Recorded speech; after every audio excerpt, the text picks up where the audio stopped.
Division, and our main match is the London Derby game between Arsenal and Queen's Park Rangers, and from that game we have our studio guests today, Liam Brady of Arsenal and Phil Parkes of Queen's Park Rangers.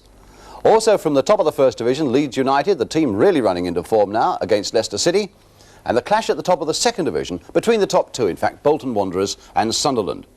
So a big match that's again packed with significant action, and for a start we go across to Highbury, where the flags have not been flying very proudly this season. Even so, there's a wonderful atmosphere in this 39,000 crowd for the local derby between Arsenal and Queen's Park Rangers. Both sides, in fact, had played 24 hours earlier on Boxing Day. This then is the scene for today's encounter. And Arsenal have made two changes from the side that lost to Ipswich as they come out onto the field led by Alan Ball. They're 18th in the table, they've lost 3 of their last 4 games and badly need a good result from this match today. Their opponents, Queen's Park Rangers, led out by England skipper Jerry Francis. They're right up there, 3rd in the First Division table. They've lost only 1 of their last 10 games in the league, and they'll want to keep that sort of run going. Our first job, of course, is to catch up on the two teams for today. As I say, Arsenal have made those 2 changes from the side that lost at Ipswich. John Radford and Eddie Kelly are both left out. Sammy Nelson returns to number 3 and Frank Stapleton to number 9. QPR make a change from the side that beat Norwich. John Hollins is at 4 and his place at substitute goes to Mick Leach. But for one man, a special day with a special meaning. Frank McClintock of QPR, 36 today after 9 years at Arsenal. A chance to speak a moment ago with George Armstrong, and here with Peter Storey, another who enjoyed years of glory there with Frank. Now wearing the number 5 shirt for Arsenal, of course, young David O'Leary, getting better with every game. The referee is Bill Gow of Swansea, with the 2 men who've skippered England there doing the tossing up, Alan Ball and Jerry Francis. And that having been done, it's time for the start.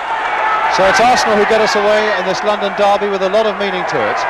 Attacking the goal to our right, red and white shirts, white shorts. Queen's Park Rangers today in blue and white hoops and blue shorts. The change of shorts so as not to clash with the right of Arsenal, and a free kick straight away for Queen's Park Rangers. Lying 3rd in the table, Arsenal in a certain amount of trouble now, 5 off the bottom.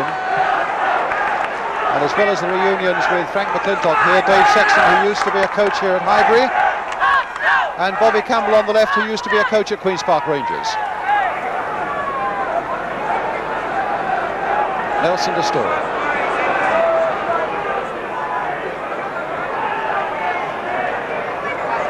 Now Francis.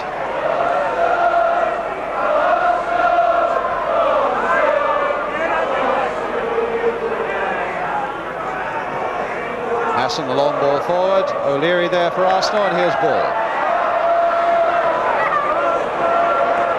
Webb. Bowles scored twice here last year in a 2-2 draw, one of them from the penalty spot. Thomas to Bowles again. Turned inside instinctively and...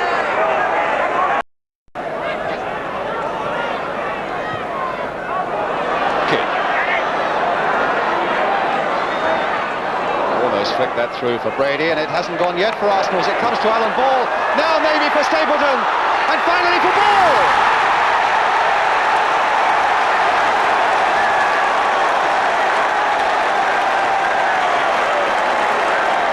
Well, inside the first minute of the second half, Arsenal at last have found a way past Phil Parkes, and it seemed that the ball would never go in.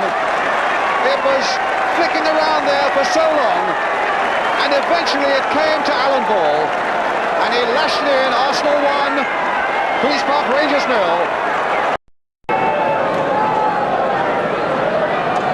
Webb.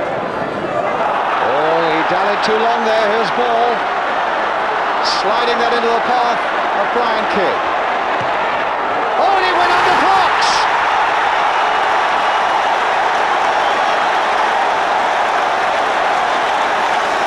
Brian Kidd, the scorer,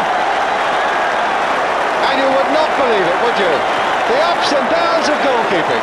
The man who kept Rangers in the game with 3 or 4 magnificent saves in the first half, conceded one about which he could do nothing, and then as the ball is played on to Brian Kidd from Alan Ball, Parkes allowed the ball to go under his body, and that makes it Arsenal 2, Queen's Park Rangers 0, Brian Kidd the scorer.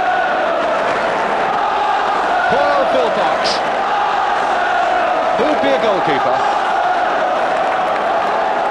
And the scoreline really reflecting the way the game should have gone. Arsenal much more aggressive, much more competitive it seems.